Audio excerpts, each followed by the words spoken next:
ಪುಷ್ಪಗಿರಿ ಸಂಸ್ಥಾನ ಮಠದ ಪರಮ ಪೂಜ್ಯರು ನಿನ್ನೆಯ ಕಾರ್ಯಕ್ರಮಕ್ಕೆ ಆಗಮಿಸಬೇಕಾಗಿತ್ತು.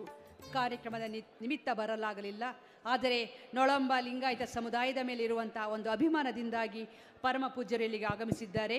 ಪುಷ್ಪಗಿರಿ ಮಹಾಸಂಸ್ಥಾನ ಮಠದ ಪರಮ ಪೂಜ್ಯ ಶ್ರೀ ಶ್ರೀ ಸೋಮಶೇಖರ ಶಿವಾಚಾರ್ಯ ಸ್ವಾಮೀಜಿಯವರ ಆಶೀರ್ವಚನಕ್ಕಾಗಿ ಕೋರಿಕೆ. ಪ್ರಥಮದಲ್ಲಿ ಮಹಾಚೇತನಕ್ಕೆ ವಂದಿಸುತ್ತಾ ವೇದಿಕೆ ಮೇಲೆ ಸಾನ್ನಿಧ್ಯ ವಹಿಸಿರುವಂಥ ಪರಮ ಪೂಜ್ಯರಲ್ಲಿ, ಎಲ್ಲ ಮುಖ್ಯ ಅತಿಥಿಗಳಲ್ಲಿ, ಸ್ವಾಗತ ಸಮಿತಿಯ ಅಧ್ಯಕ್ಷರು ಮತ್ತು ಪದಾಧಿಕಾರಿಗಳೇ, ಎಲ್ಲ ನೊಳಂಬ ಸಂಘದ ಅಧ್ಯಕ್ಷರು ಮತ್ತು ಪದಾಧಿಕಾರಿಗಳೇ, ಹೆಚ್ಚು ಮಾತನಾಡುವಂಥದ್ದೇನೂ ಇಲ್ಲ ಇಲ್ಲಿ. ನಾವು ಅದಕ್ಕೆ ಬೇಡ, ನಮ್ಮ ಷಡಕ್ಷರವರಿಗೆ ಮಾತಾಡೋಕ್ಕೆ ಕೊಡಿ ಅಧ್ಯಕ್ಷರು ಅಂತ ಹೇಳಿದ್ವಿ. ಅವರು ಎರಡು ಮಾತಾಡಿ ಮತ್ತೆ ಅಂತಂದರು. ನಾವು ಬಹುಶಃ ಒಂದೊಂದು ಗಂಟೆ ಮಾತನಾಡಿ ಅಭ್ಯಾಸ, 1 ನಿಮಿಷ 2 ನಿಮಿಷದಲ್ಲಿ ಏನೂ ಮಾತಾಡಲಿಕ್ಕೆ ಆಗೋದಿಲ್ಲ ಅನ್ನುವ ಸತ್ಯವನ್ನು ಅರ್ಥ ಮಾಡಿಕೊಂಡು ಬಹುಶಃ 852ನೇ ಜಯಂತಿ ಮುಕ್ತಾಯ ಹಂತದಲ್ಲಿ ನಾವೆಲ್ಲರೂ ಕೂಡ ಇದ್ದೇವೆ. ಭಾಳ ಸುಂದರವಾಗಿ, ಭಾಳ ಅರ್ಥಪೂರ್ಣವಾಗಿ ಕಾರ್ಯಕ್ರಮ ಆಗಿದೆ ಅಂತ ನಾವಾದರೂ ಕೂಡ ಭಾವಿಸಿಕೊಂಡು, ಬಂಧುಗಳೇ, ನಮ್ಮಲ್ಲಿ ಶಕ್ತಿ ಇದೆ, ಉಪಯೋಗಕ್ಕೆ ಬರ್ತಾ ಇಲ್ಲ.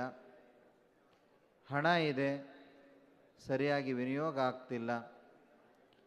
ಅಧಿಕಾರ ಇದೆ, ಯಾವುದಕ್ಕೂ ಅರ್ಥಕ್ಕೆ ಬರ್ತಿಲ್ಲ. ಗುರು ಮತ್ತು ಗುರಿ ಎರಡೂ ಈಡೇರಬೇಕಾದ್ರೆ ಗುರು ಮತ್ತು ಶಿಷ್ಯ ಅತ್ಯಂತ ಅವಿನಾಭಾವ ಪ್ರೀತಿಯಿಂದ ಬೆರೆತಾಗ ಮಾತ್ರ ಗುರಿಯನ್ನು ಮುಟ್ಟಲಿಕ್ಕೆ ಸಾಧ್ಯತೆ ಇದೆ ಅನ್ನುವಂಥದ್ದು ನಮ್ಮ ಭಾವನೆ. ಸ್ವಲ್ಪ ಗುರು ಮತ್ತು ಶಿಷ್ಯರ ಅಂತರ ಹೆಚ್ಚಿಗೆ ಆಗ್ತಾ ಇರೋದರಿಂದ ಗುರಿಯನ್ನು ಮುಟ್ಟೋದು ಭಾಳ ಕಷ್ಟ ಆಗ್ತಾ ಇದೆ ಎನ್ನುವಂಥದ್ದನ್ನು ನಾವು ಅರ್ಥ ಮಾಡಿಕೊಳ್ಬೇಕಾಗಿದೆ. ಬಂಧುಗಳೇ, ಈ ಜಗತ್ತಿನ ಒಳಗಡೆ ಇತಿಹಾಸದಲ್ಲಿ ಕಾಲಕ್ಕೆ ತಕ್ಕ ಹಾಗೆ ಒಬ್ಬೊಬ್ಬ ಮಹಾತ್ಮರು, ಶರಣರು, ಸಂತರು ಈ ನಾಡಿನಲ್ಲಿ ಸಂಚಾರ ಮಾಡಿ ಹೋಗಿದ್ದಾರೆ. ಅದರಲ್ಲಿ ಶ್ರೀ ಗುರು ಸಿದ್ದರಾಮೇಶ್ವರರು ಒಬ್ಬರು ಅಂತಂದರೆ ತಪ್ಪಾಗಲಿಕ್ಕಿಲ್ಲ. ಎಲ್ಲರೂ ಮಾತನಾಡದಂಥವರು ಸಿದ್ದರಾಮೇಶ್ವರರ ಬಗ್ಗೆ ಈಗಾಗಲೇ ಸಾಕಷ್ಟು ಮಾತುಗಳನ್ನು ಹೇಳಿದ್ದಾರೆ. ಅದರಲ್ಲಿ ಯಾವುದು ಸ್ಪಷ್ಟತೆಯಾಗಿ ಕಾಣ್ತಿಲ್ಲ ಅನ್ನೋದು ನಮ್ಮ ಅಭಿಪ್ರಾಯ. ಯಾಕೆಂದರೆ ಸರ್ಕಾರದ ಮಟ್ಟದಲ್ಲಿ ಈಗಾಗಲೇ ಸಿದ್ದರಾಮೇಶ್ವರನ 2 ಸಮಾಜಗಳು ಆರಾಧಿಸ್ತಾ ಇದೆ. ಮೂಲ ಸಿದ್ದರಾಮೇಶ್ವರ ಆರಾಧಿಸುವವರು ಯಾರು, ಸಿದ್ದರಾಮೇಶ್ವರರ ವಿಚಾರಧಾರಿಗಳು ಯಾರಿಗೆ ಸಂಬಂಧಪಟ್ಟಿದ್ದು, ಇವೆಲ್ಲವೂ ಚರ್ಚೆಗೆ ಅವಶ್ಯಕತೆ ಆಗಬೇಕಾಗಿದೆ ಅಂತ ನಾವು ಭಾವಿಸ್ಕೊಳ್ತೀವಿ. ಸಿದ್ದರಾಮೇಶ್ವರರ ತತ್ವ ಸಿದ್ಧಾಂತಗಳು ಈ ನಾಡಿಗೆ ತಲುಪಬೇಕಾದ್ರೆ ಬರೇ ಜಯಂತಿ ಮುಖಾಂತರ ಅನ್ನೋದಕ್ಕಿಂತ ಸಮಾಜದಲ್ಲಿ ಒಟ್ಟಾರೆ, ಅದು ಕೇಂದ್ರ ಸಮಿತಿ ಇರ್ಬೋದು, ಉಪಸಮಿತಿಗಳಿರ್ಬೋದು, ಮಠಮಾನ್ಯಗಳಿರ್ಬೋದು, ಯಾವುದೇ ಒಬ್ಬ ಸಣ್ಣ ವ್ಯಕ್ತಿಯಿಂದ ದೊಡ್ಡ ವ್ಯಕ್ತಿಯವರೆಗೆ ಈ ಸಮಾಜದಲ್ಲಿ ಯಾರ್ಯಾರು ದೊಡ್ಡ ಮಟ್ಟದಲ್ಲಿದ್ದಾರೋ ಅವರು ಪ್ರತಿಯೊಬ್ಬರು ತಮ್ಮ ಕೈಲಾದ ಸೇವೆಯನ್ನೇ ಸಮಾಜಕ್ಕೆ ಅರ್ಪಿಸಿದಾಗ ಮಾತ್ರ ಸಮಾಜವನ್ನು ಮೇಲ್ತರಲಿಕ್ಕೆ ಸಾಧ್ಯತೆ ಇದೆ ಅನ್ನುವಂಥದ್ದು ಅಭಿಪ್ರಾಯ. ಬಂಧುಗಳೇ, ಒಬ್ಬ ಬಡ ರೈತನಿಗೂ ಕೂಡ ಒಂದು ವಿಶೇಷವಾದ ಶಕ್ತಿ ಇದೆ. ಒಬ್ಬ IAS ಅಧಿಕಾರಿ ಆದಂಥವನಿಗೂ ಒಂದು ಶಕ್ತಿ ಇದೆ.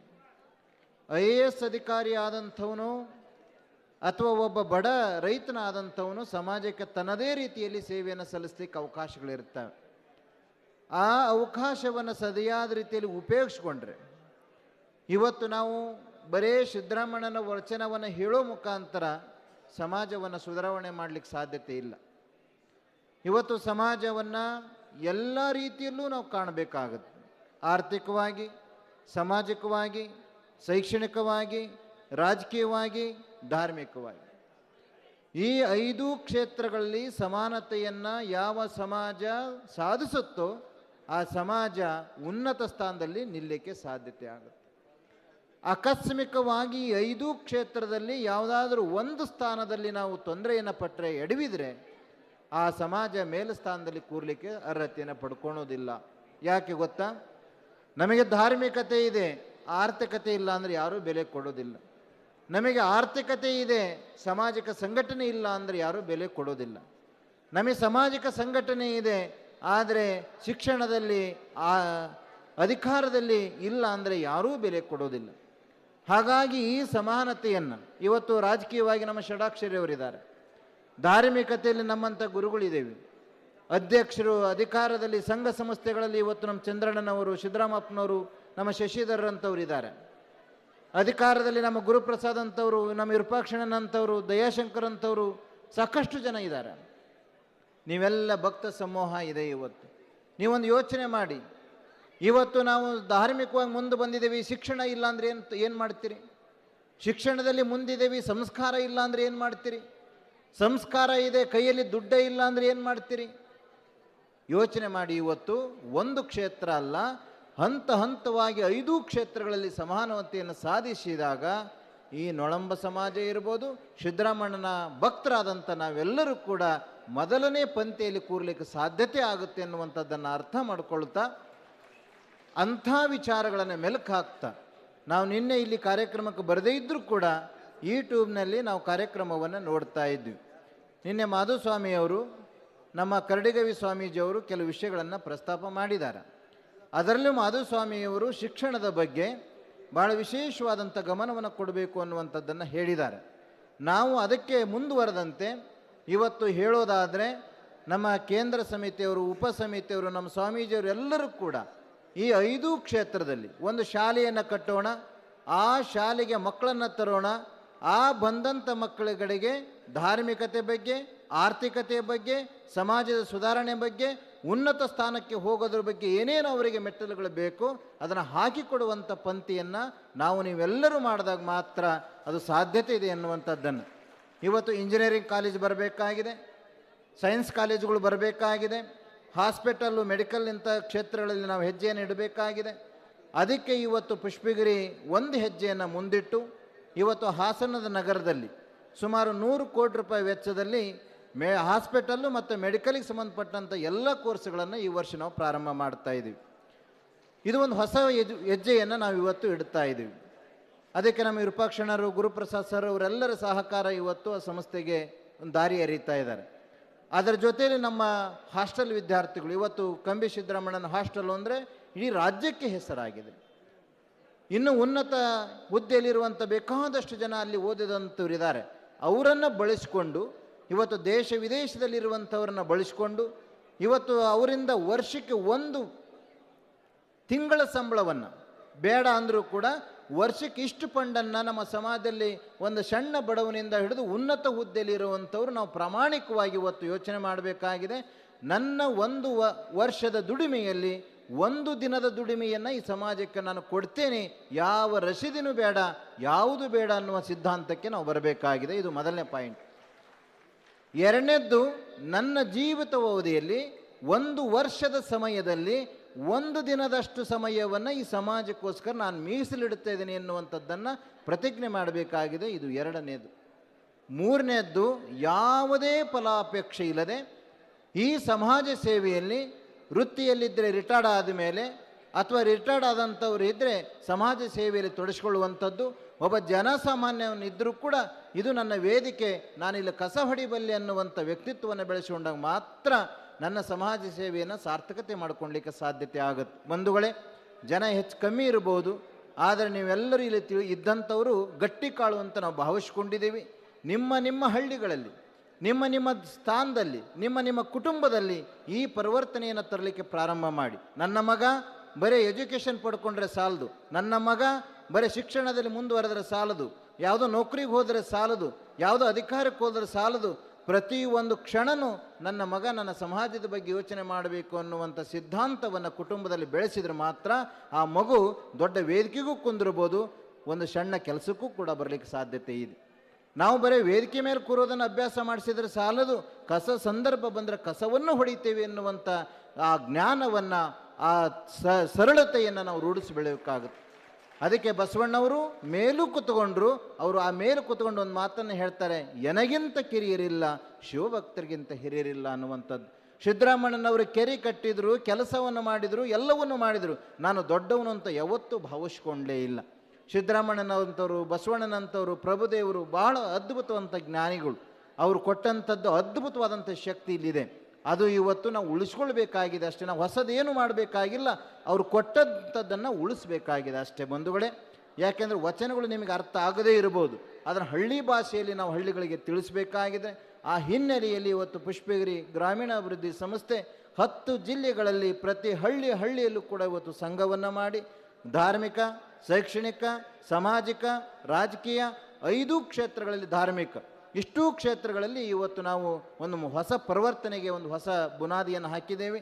ಅದಕ್ಕೆ ನಿಮ್ಮೆಲ್ಲರ ಸಹಕಾರ ಇರಲಿ ಅನ್ನುವಂಥ ಮಾತನ್ನು ಕೂಡ ಹೇಳುತ್ತಾ, ಬಹುಶಃ ಈ ಕಾರ್ಯಕ್ರಮ ಅದ್ಭುತವಾಗಿ ಆಗಿದೆ. ಜನಸಂಖ್ಯೆ ಕಮ್ಮಿ ಇರ್ಬೋದು, ಅದು ಬೆಂಗಳೂರು ನಗರದಲ್ಲಿ ಸಹಜವಾಗಿರುವಂಥದ್ದು. ಅದಕ್ಕೆ ನಮ್ಮ ಸಿದ್ದರಾಮಪ್ಪನವರು 3 ತಿಂಗಳಿಂದ ಸತತವಾಗಿ ಬಹಳ ಶ್ರಮವನ್ನು ವಹಿಸಿ ಈ ಕಾರ್ಯಕ್ರಮವನ್ನು ಯಶಸ್ವಿ ಮಾಡಿಕೊಟ್ಟಿದ್ದಾರೆ. ಅವರು ಮೊನ್ನೆ ಬಂದಾಗಲೂ ಅದನ್ನೇ ಹೇಳ್ತಾ ಇದ್ದರು, ಬಹುಶಃ ಕಾರ್ಯಕ್ರಮಕ್ಕೆ ಆರ್ಥಿಕವಾಗಿ, ಸಾಮಾಜಿಕವಾಗಿ ಭದ್ರತೆಯನ್ನು ಹಾಕಬೇಕಾಗಿದೆ. ಇದರಲ್ಲಿ ಬಂದಂಥ ಹಣದಲ್ಲಿ ಮತ್ತೆ ನಾವು ಹೊಸ ಹಾಸ್ಟೆಲನ್ನಾಗಲಿ, ಶಾಲೆಯನ್ನು ತೆರಿಬೇಕು ಅನ್ನುವಂಥದ್ದನ್ನು ನಮ್ಮ ರೇಣುಕಾರಾಧ್ರಿ ಇರ್ಬೋದು, ನಮ್ಮ ಶಶಿ ಅವರು ಇರ್ಬೋದು ಹೇಳ್ತಾ ಇದ್ದರು. ಈ ಮುಖಾಂತರ ನಾವು ಅದನ್ನೇ ಹೇಳ್ತಾ ಇದ್ದೀವಿ, ಪ್ರತಿ ವರ್ಷ ನಮ್ಮ ಸಮಾಜದ ಬಂಧುಗಳು ಏನಿಲ್ಲ 50,000 ಜನ ಸೇರ್ತೀವಿ. ಸುಮಾರು 10 ಲಕ್ಷ ಜನ ಅಂತ ಹೇಳ್ತಾರೆ. ಕಟ್ನಿಟ್ಟಾಗಿ ಇಷ್ಟೇ ಜನ ಅಂತ ಹೇಳಿದ್ರು ಕೂಡ 50,000 ಜನ ಒಂದು ವರ್ಷಕ್ಕೆ 500 ರೂಪಾಯಿ, 1000 ರೂಪಾಯಿಯನ್ನು ಕೊಟ್ಟರೆ ಪ್ರತಿ ವರ್ಷವೂ ಒಂದೊಂದು ಕಾಲೇಜನ್ನು ತೆರಲಿಕ್ಕೆ, ಒಂದೊಂದು ಹಾಸ್ಟೆಲನ್ನು ತೆರಲಿಕ್ಕೆ ಸಾಧ್ಯತೆ ಇದೆ ಅನ್ನೋದನ್ನು ನಾವು ಅರ್ಥ ಮಾಡ್ಕೊಳ್ಬೇಕಾಗಿದೆ. ಇವತ್ತು ಪ್ರತಿ ಹಳ್ಳಿಗೆ ರಸೀದಿ ಹೋದರೆ ವಾಪಸ್ ಬರೋದಿಲ್ಲ. ಪ್ರತಿ ಹಳ್ಳಿಗೂ ಕೂಡ ಇವತ್ತು ಬುಕ್ಸ್ ಕೊಟ್ಟರೆ ವಾಪಸ್ ಬರೋದಿಲ್ಲ. ಯಾಕೆ ಅಂದರೆ ಸಮಾಜಿಕ ಪ್ರಜ್ಞಾನವನ್ನು ಬಿತ್ತೋದ್ರಲ್ಲಿ ಎಡವಿ ತಪ್ತಾ ಇದ್ದೀವಿ ಅಂತ, ಸಮಾಜಿಕ ಪ್ರಜ್ಞಾನವನ್ನು ಬೆಳೆಸೋದ್ರಲ್ಲಿ ತಪ್ತಾ ಇದ್ದೀವಿ ಅಂತ ಅರ್ಥ. ಮೊನ್ನೆ ನಾವು ಒಂದು ಜೈನರ ಕಾರ್ಯಕ್ರಮಕ್ಕೆ ಹೋಗಿದ್ವಿ. ಸಣ್ಣ ಕುಂಭಗಳು 108 ಕುಂಭಗಳನ್ನು ಮಾಡಿದ್ರು. ಆ 108 ಕುಂಭಗಳನ್ನು ಹರಾಜು ಮಾಡಿದರು. ಒಂದೊಂದು ಕುಂಭಕ್ಕೆ 11 ಲಕ್ಷ, 6 ಲಕ್ಷ, 5 ಲಕ್ಷ ಕೊಟ್ಟು ಅದನ್ನು ಹರಾಜಲ್ಲಿ ಕೂತ್ಕೊಂಡ್ರು. ಒಂದು ಸಣ್ಣ ಕುಂಭ, ನೀರಿಂದು, ಬಂಗಾರದ್ದಲ್ಲ, ನೀರಿನ ಕುಂಭ ಹಾಕ್ಲಿಕ್ಕೆ. ಇವತ್ತು ನಮ್ಮಂಥ ಶ್ರೀಮಂತರು ಬೇಕಾದಷ್ಟು ಜನ ಇದ್ದಾರೆ. ಕಂಪ್ನಿಗಳಲ್ಲಿ ಇರುವಂಥವ್ರು ಇದ್ದಾರೆ, CSR ಫಂಡಲ್ಲಿ ಇವತ್ತು ಎಬಿಲಿಟಿ ಇರುವಂಥವ್ರು ಇದ್ದಾರೆ, ಬೇಕಾದಷ್ಟು ಜನ ಎಬಿಲಿಟಿ ಇರುವಂಥವ್ರು ಇದ್ದಾರೆ. ಇವತ್ತು ಇಡೀ ವಿಧಾನಸೌಧ ಅಧಿಕಾರಿಗಳಿದ್ದಾರೆ. ಇವತ್ತು ಸರ್ಕಾರದ ಲೆವೆಲ್ ಇರುವಂಥವ್ರು ಸಮಾಜದ ಯಾವುದಾದ್ರೂ ಒಂದು ಫೈಲ್ ಬಂದರೆ ಕಣ್ಣು ಮುಚ್ಕೊಂಡು ಫೈಲ್ ಸೈನ್ ಮಾಡಿ ಕಳಿಸಿ, ಸಮಾಜ ಉದ್ಧಾರ ಆಗುತ್ತೆ. ಯಾಕೆ ಹಿಂದೆ ಮುಂದೆ ನೋಡ್ತೀರಿ? ಇವತ್ತು ನಿಮಗೆ ಸಿಕ್ಕಂಥ ಅವಕಾಶಗಳನ್ನು ಸದುಪಯೋಗ ಪಡೆದುಕೊಳ್ಳಿ. ಒಂದು ಸಣ್ಣ ಗುಮ್ಮಸ್ತನಿಂದ ಹಿಡಿದು IAS ವರೆಗೂ ನೀವು ಇದ್ದಾಗ ಕಣ್ಣು ಮುಚ್ಚಿಕೊಂಡು ಸಮಾಜದ ಫೈಲ್ ಬಂದರೆ ಅದು ಯಾವ ಊರದ್ದರಾಗಲಿ, ಯಾವ ಜಿಲ್ಲೆದರಾಗಲಿ, ಯಾವ ವ್ಯಕ್ತಿದರಾಗಲಿ ಕಣ್ಣು ಮುಚ್ಚಿಕೊಂಡು ಸೈನ್ ಮಾಡಿ ಹೋಗು, ಸಮಾಜವನ್ನು ಉದ್ಧಾರ ಆಗು ಅಂತೇಳಿ ಈ ಥರ ಉದಾರತೆಯನ್ನು ಬೆಳೆಸ್ಕೊಳ್ಳಿ. ಸಮಾಜದೊಳಗೆ ಖಂಡಿತ ಸಮಾಜ ಬೆಳೆಯುತ್ತೆ. ಸಮಾಜ ಇವತ್ತು 100 ಕೋಟಿ ಕೊಡುವಂಥ ಬೇಡ, 100 ಕೋಟಿ ದೊಡ್ಡದಾಯಿತು. ಇವತ್ತು ಸಮಾಜದಲ್ಲಿ 1 ಕೋಟಿ ಕೊಡುವಂಥ ವ್ಯಕ್ತಿಗಳನ್ನು ಎಲ್ಲಿ ಹುಡುಕ್ಲಿಕ್ಕೆ ಸಾಧ್ಯತೆ ಇಲ್ಲ ನಮ್ಮ ಸಮಾಜದೊಳಗೆ. ಇವತ್ತು ಇಂಥ ವೇದಿಕೆ ಕಾರ್ಯಕ್ರಮದಲ್ಲಿ 1 ಲಕ್ಷ ಕೊಡುವಂಥವ್ರು ಹುಡುಕೋದು ಬಹಳ ಕಷ್ಟ ಇದೆ. ಇವತ್ತು ಯೋಚನೆ ಮಾಡಿರಿ ಬಂಧುಗಳೇ. ಇವತ್ತು ಆರ್ಥಿಕತೆ ಅನ್ನೋದು ಇಲ್ಲದೆ ಹೋದರೆ ಈ ಕಾಲೇಜಲ್ಲಿಂದ ಕಟ್ತೀರಿ, ಶಾಲೆಯಲ್ಲಿಂದ ಕಟ್ತೀರಿ, ಸಮಾಜ ಎಲ್ಲಿಂದ ಕಟ್ತೀರಿ, ಮಠಮಾನ್ಯಗಳೆಲ್ಲಿಂದ ಕಟ್ತೀರಿ? ಪ್ರತಿಯೊಂದಕ್ಕೂ ಇವತ್ತು ದುಡ್ಡು ಅವಶ್ಯಕತೆ ಇದೆ. ಹಾಗಾಗಿ ನಾವು ಇರುವಂಥವ್ರು ದಾನವನ್ನು ಮಾಡೋಣ, ಉಳ್ಳಂಥವರು ಏನಾದ್ರು ಕಟ್ಟೋಣ, ಸಮಾಜವನ್ನು ಕಟ್ಟೋಣ. ಕಟ್ಟುವಂಥ ಕೆಲಸ ಭಾಳ ಶ್ರೇಷ್ಠವಾಗಿರುವಂಥದ್ದು ಅನ್ನುವಂಥ ಮಾತನ್ನು ಕೂಡ ಹೇಳ್ತಾ, ನಮಗೆ ಅದೇನೋ ಮೈಕ್ ಬೇಡಪ್ಪ, ಅದಕ್ಕೆ ನಮ್ಮ ಮಾತು ನಿಲ್ಲಿಸಲ್ಲ, ಯಾಕಪ್ಪ ಕೊಡ್ತೀರಿ ಅಂದ್ವಿ. ಅವ್ರು ಆದರೆ 2 ಅಂದರು, 2 ಎಲ್ಲಿ ಬರುತ್ತೆ ನಮ್ಮ ಬಾಯಲ್ಲಿ, 2 ಬರೋಕ್ಕಿಲ್ಲ, ಅದು ಹೆಚ್ಚಿಗೆ ಹೋಗ್ತಾನೆ ಇರುತ್ತೆ. ಆದರೂ ಮಟುಕಗೊಳಿಸ್ತಾ ಇದ್ದೀವಿ ಬಂಧುಗಳೇ. ನಮ್ಮ ಕಳಕಳೆ ಅದು ಸಮಾಜದ ಕಳಕಳೆ ಅಂತ ನಿಮ್ಮೆಲ್ಲರಲ್ಲಿ ಭಾಳ ವಿನಯಪೂರ್ವಕವಾಗಿ ನಾವು ಕೇಳ್ಕೊಳ್ತಾ, ಕೇಂದ್ರ ಸಮಿತಿ, ಉಪ ಸಮಿತಿ, ಮಠಮಾನ್ಯಗಳೆಲ್ಲದೂ ಒಂದೇ ಇದು, ಒಂದೇ ಕುಟುಂಬ. ಒಬ್ಬರು ಅಣ್ಣಾರಿರ್ಬೋದು, ಒಬ್ಬರು ತಮ್ಮಾರಿರ್ಬೋದು, ಒಬ್ಬರು ತಂದೆ, ಒಬ್ಬರು ತಾಯಿ, ಪಾತ್ರಗಳಷ್ಟೇ ನಮ್ಮವು. ಆ ಪಾತ್ರಗಳೊಂದಂದಾಗ ಎಲ್ಲ ಕುಟುಂಬದಲ್ಲಿ ಒಬ್ಬರೇ ನಾವು. ನಮ್ಮ ಕುಟುಂಬದ ಪಾತ್ರಗಳನ್ನು ನಾವು ಸರಿಯಾದ ರೀತಿಯಲ್ಲಿ ನಿಭಾಯಿಸೋಣ ಅನ್ನುವಂಥ ಮಾತನ್ನು ಕೂಡ ಹೇಳ್ತಾ, ಈ ಕಾರ್ಯಕ್ರಮದ ಯಶಸ್ವಿಗೆ ಸಹಕರಿಸಿದಂಥ ಅಧ್ಯಕ್ಷರಾದಂಥ ನಮ್ಮ ಬಹುಶಃ ಸಿದ್ದರಾಮಪ್ಪನವರು ಭಾಳ ವಿಶೇಷವಾಗಿ ಅವರ ಶಕ್ತಿಯನ್ನು ವಿನಿಯೋಗಿ ಕಾರ್ಯಕ್ರಮಕ್ಕೆ ತಮ್ಮ ದಾರಿಯನ್ನು ಎರೆದಿದ್ದಾರೆ. ನಿಜವಾಗ್ಲೂ ಕೂಡ ಭಾಳ